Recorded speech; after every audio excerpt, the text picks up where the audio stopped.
വേണ്ട വേണ്ട, അങ്ങോട്ടാരും ചെല്ലണമെന്നാ പറഞ്ഞിരിക്കുന്നത്. ഓ പറയാ പറയാ. இப்ப டைம் ராத்திரி 10 மணி. என்னம்மா தூக்கம் வரலையா? காலையில சோட்டானிக்கர பகவதியை கும்பிடணும். திரும்பி போற வழியில ஒரு வாரம் ஆழ்வாயில தங்க போறேன். Just 7 days. தூங்குமா, நிம்மதியா தூங்குமா. Good night. தாயே ഭഗവതി. ആരാ?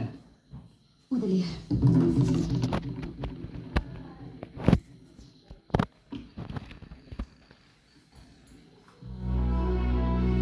സ്വന്തം രക്തത്തിൽ പിറന്ന മകന്റെ മുന്നിലും മകനായി അഭിനയിക്കാൻ കൊണ്ടുവന്ന് രക്തം നൽകി ജീവൻ രക്ഷിച്ച മാതക മകന്റെ മുന്നിലും പതറുന്ന ഒരമ്മ.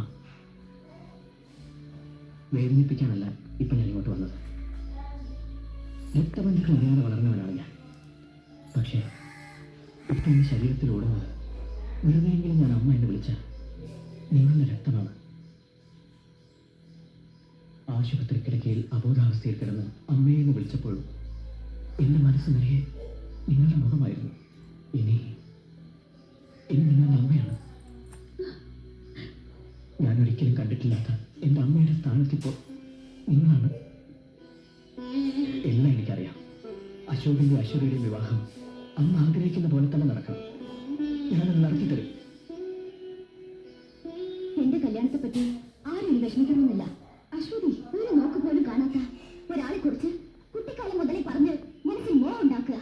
എന്നിട്ട് മറ്റൊരാളെ ആ സ്ഥാനത്ത് കൊണ്ടിരുത്തി ഇതാണ് നിന്നെ കെട്ടാൻ പോകുന്ന പുരുഷനെന്ന് ചൂണ്ടിക്കാണിക്കുക.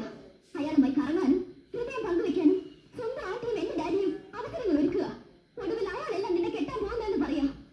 ഇത്തരം വൃത്തികൾക്ക് കൂട്ടി നിൽക്കാൻ എനിക്ക് വയ്യ. മോനെ എന്നും എന്റെ മോനെ രക്ഷിക്കാൻ വേണ്ടിയായിരുന്നു. സ്വന്തം മോനെ രക്ഷിക്കാൻ മറ്റൊരാളെ മോനെന്ന് വിളിച്ച് സ്നേഹം കാട്ടി കൊലയ്ക്ക് കൊടുക്കുക. അങ്ങനെ പറയരുത്. എല്ലാം ഇപ്പൊ മനസ്സിലായില്ലേ? ഇവർക്ക് വേണ്ടി നിന്റെ മുന്നിൽ ഞാൻ സ്നേഹം അഭിനയിച്ചു. ചോദിച്ചതിനൊക്കെ ഉത്തരം തന്നു. കുറ്റബോധത്തോടെ.